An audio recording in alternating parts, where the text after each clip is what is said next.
Better Records.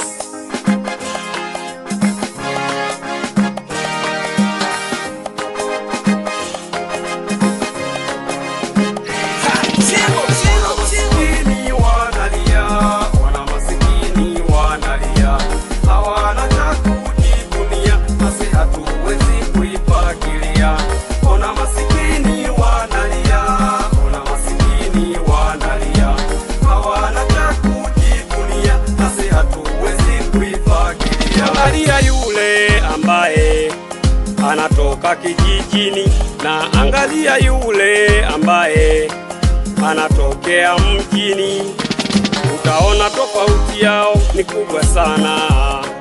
Aha, wala hata siku moja hawawezi kufanana. Aha, hata ukisema jaribu kwenda mjini, wao watakuzidi ujanja akilini. Kwanza mtu mwenyewe kipato chako cha chini, utawezaje kumudu maisha ya huko mjini? Nisiwezi nikasema kwamba mjini hakuna masikini, lakini walio wengi ni wale watu wanaotoka vijijini. Wanakuja wakisema eti ya kwamba watapata kazi mjini, lakini walio wengi wanaishia kuingia matatizoni. Sio makusudi yao, ila tu ni shida zao zinazowafanya wao waweze kufanya hayo.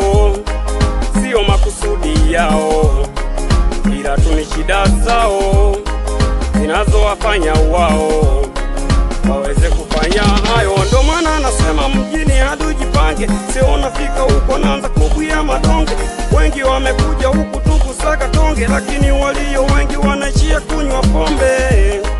Kwa haya matatizo binadamu ni vigumu kuyatatua. Mambo yanayotukuta ni makubwa, Mungu tu ndiye anajua. Aha.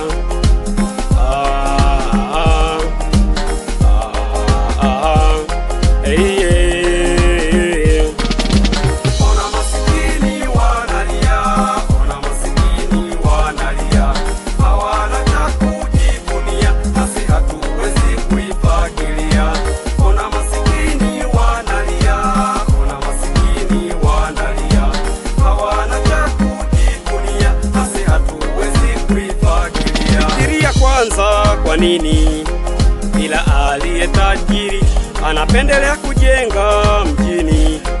Kwani ndo kwenye umahiri, anaona kama yeye akijenga kijijini, aha, mambo mengi atampita yaliyoko mjini. Aha, wao matajiri maisha wanayaweza, na hakuna kitu kinachoweza kuwakwaza. Wao wakiamua sauti wanazipaza, na kitu walichokisema watu utekeleza. Kwa huu mtego binadamu ni vigumu kutegua. Hapa duniani minaamini kweli maisha ni ya kuwa, usichangamane nao, kwani wewe sio mwenzao, huwezi lingana nao, wao wana pesa zao. Usichangamane nao, kwani wewe sio mwenzao, huwezi lingana nao, wao wana pesa zao. Mtu anakwenda huko bila kujipanga, akisema akifika huko atapanga mambo yake yaende vizuri kwa kujipanga. Matatizo yanamkuta akishatia nanga. Maisha yanaweza kumfanya mtu vibaya kama